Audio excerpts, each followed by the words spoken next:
Hey, it's John Dahl. John, it's Andrew Kolikoff. I'm so glad to have you on this Secret Sauce member spotlight of the week.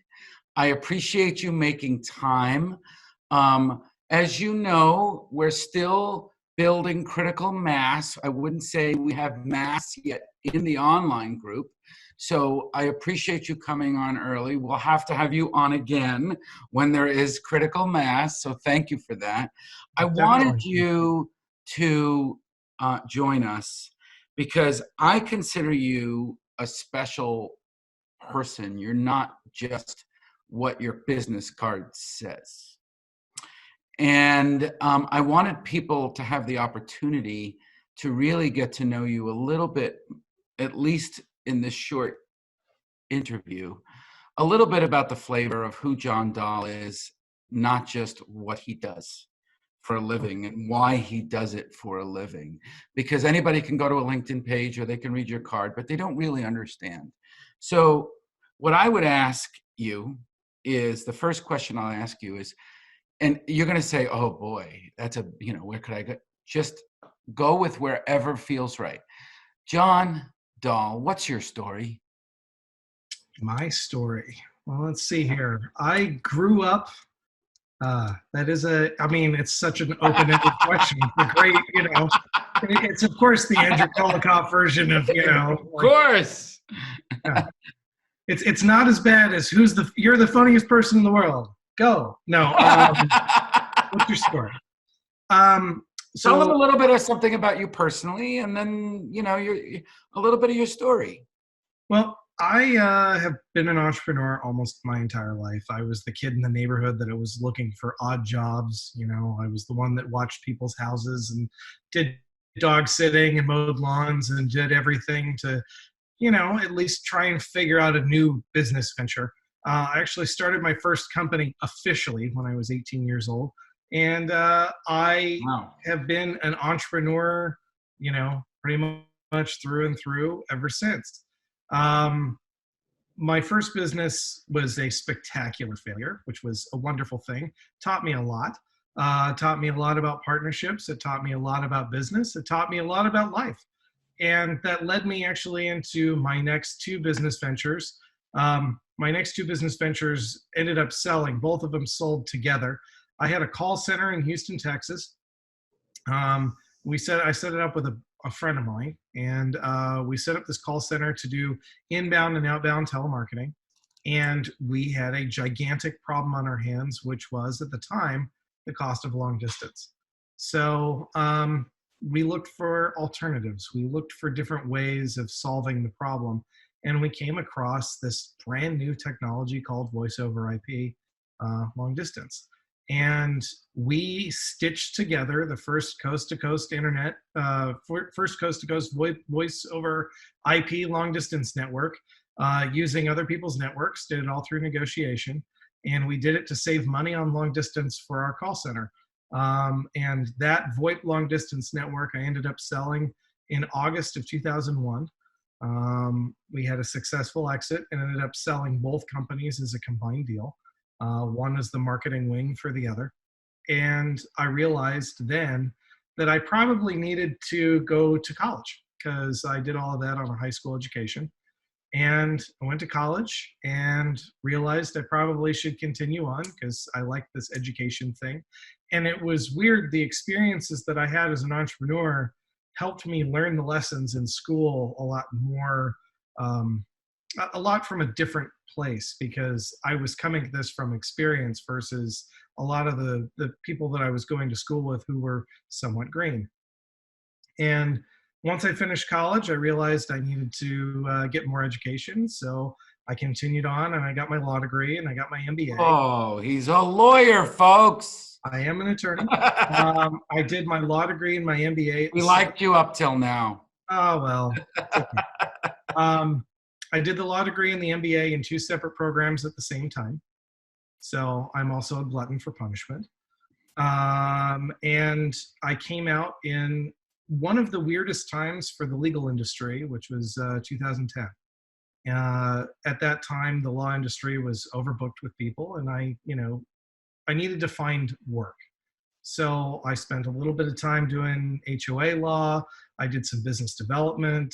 I've done all sorts of different things with business, always with a legal bent, and ended up being chief administrative officer for a company, inside counsel. I've done all sorts of different things from marketing to sales to you My name it. But goodness.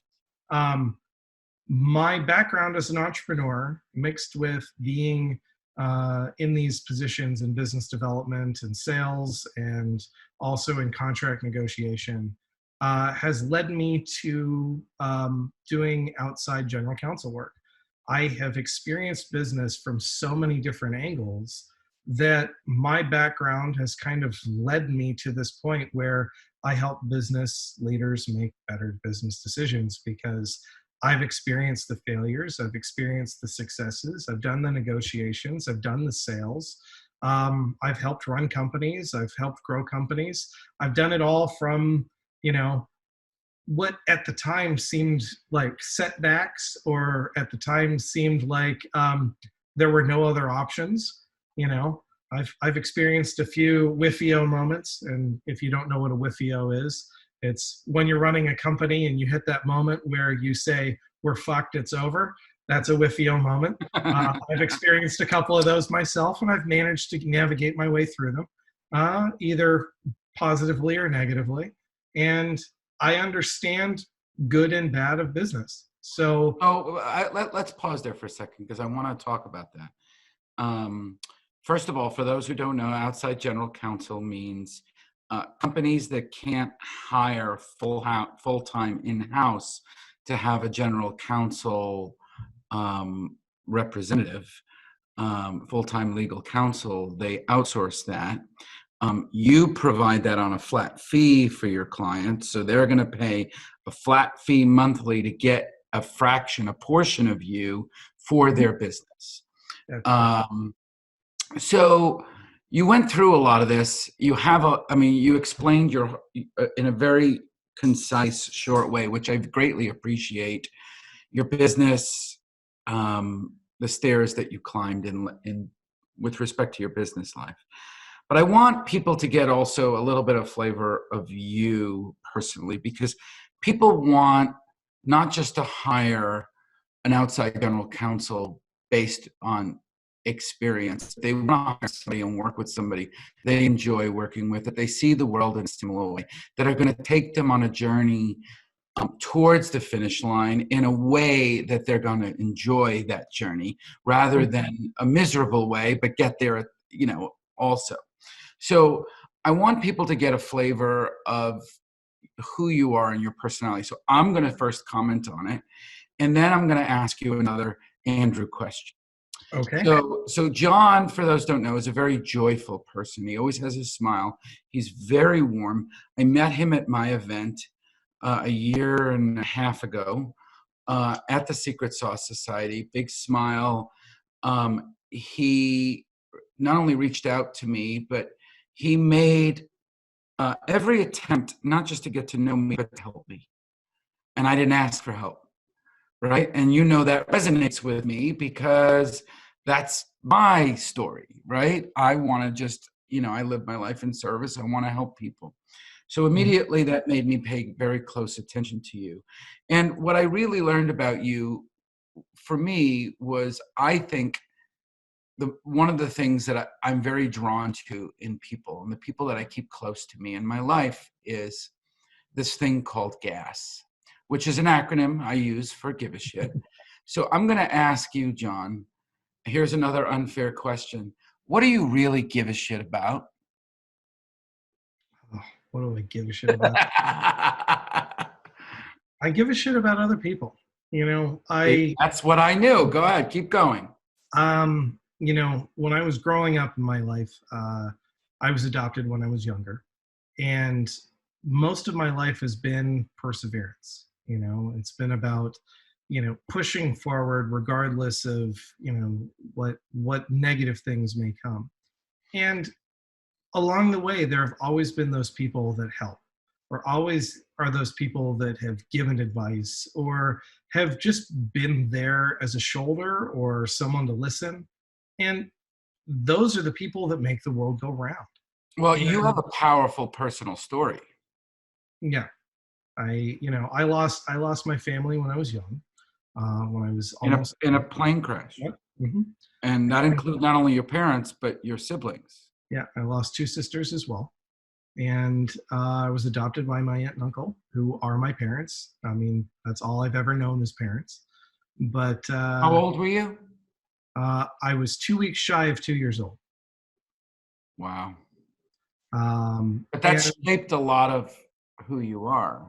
it has, because when you realize that life is precious, when you realize that the things that you go through in this world, no matter how stressful they are, at a fleeting moment it can be gone. And so at certain points, of course, everyone gets overwhelmed with that, the stress, or the trials and tribulations of daily life. But in the end, we're all here to help one another. We're here to just give and be there. And that's what I've experienced altruism on the side of helping me out. I had family that took me in, and they are my family. They're my brothers and sisters. My brothers, my parents. Those are my family, and that is the greatest of altruism. But to a large degree, now that I am an adult and now working in my world, I've got, a daughter of my own, a wife of my own, and my life is about trying to make the world better for them. And I'm so glad that you told this story, because I want the whole purpose of this spotlight is not just to say, here's my business story, here's what I do for a living, here's what makes me different. It's so wonderful. You know what? We have two lives, John. We have our life, like our lives at home and behind what's happening at work. And we have our lives at work. And I think we're living more in a time today where people want more. Not everyone, but it's more that they want to know the whole person. They want to know that when shit hits the fan, who is this person that I think has my back? Right? So I wanted that opportunity for you to share that. And thank you for doing that. Um, I think it means a lot. I think it gives context to people knowing why you have so much gas, why you give a shit so much. And, I put that label on you, and, that's a good label, but it's true. Who doesn't want outside legal counsel that doesn't just care about the work that they're providing and then sending them a bill, but they actually care about the people in the company. They care about the people's lives, what's going on. One thing I've noticed about you is that you want to know about their lives. You want to contribute to their lives. And that's why I consider you a friend of mine. So that is fantastic. Last question for you, John. If there's something you can do for anybody in the group, um, and I don't mean, like a free, I'm not asking for you to give something away for free, like a free consultation. I mean, the one thing I do know is that you would have coffee with pretty much anybody. Yep. Anybody. And you would find a way, you would find a way to help that person, whether or not it involved you as outside legal counsel or not. Of course. So I am going to tell the people who watch this that if you felt a connection with John, if either your company could use somebody of his services, or somebody that can, and you can help this person, I know this person can help you on many levels. So, John, I thank you so much for Okay. sharing yourself with us, your story with us. What's the best way for people to learn more about you, to check you out, to find out more granularity on John Dahl? There's a lot of ways. Of course, reach out on the Slack channel. I also have a website, which is businesscounselors.tech. I can post that on Slack as well. It's business counselors with two L's, European spelling. But businesscounselors.tech is my website. That's what I do. ECH? TECH, yeah, .tech. Okay. Yep. And of course, LinkedIn, right? LinkedIn, of Spell course, your last name. DAHL. Yeah. Okay. And the services that I provide, just so I do legal consulting. So I do the fractional general counsel work. I will sit on boards for people, give them those extra eyes. I also do business consulting because my background, I have a finance degree, I have an MBA, and I've worked in business and operations for years. So I am a Swiss Army knife when it comes to business. So I can do The just human Swiss Army knife. Look at that. right. And by the way, folks, for those listening, he's going to do it with a smile and with joy. Do you want to drop some names on some clients at least clients you can mention that you have, so that people can understand the type of credibility you can offer besides the experience you mentioned? So I have closed deals with the U.S. Army Rapid Equipping Force. I've actually closed contracts with them. I have closed deals with General Electric. So two small businesses that entities you may have heard of, maybe not. I currently work with Fat Scooters, which if you've been to a Secret Sauce event, the Fat Scooters. Right. Fat Scooters is one of your clients. They are one of my clients. And I also work with a company called Aptus Engineering. They are an AI computer programming company. They are building some very, very cool stuff. And so I love working in tech. I love working in manufacturing. I work for 3D printers, 3D printing, manufacturing, all sorts of different really cool stuff.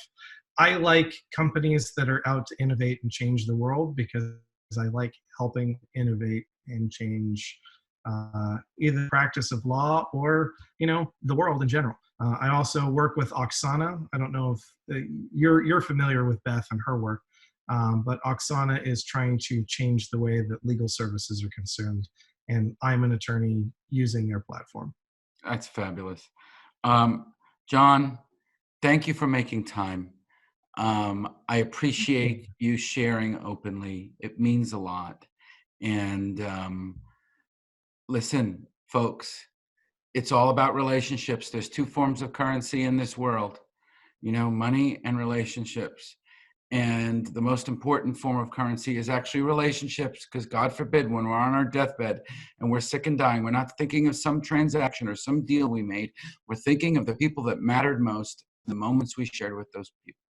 So thank you, John. And my slogan for the Secret Sauce, our mission is, it's good business to make a difference in the lives of those we do business with, and work with and seek business from. And you are a model of that. So thank you. And Thank you. All the best. Thank you, sir.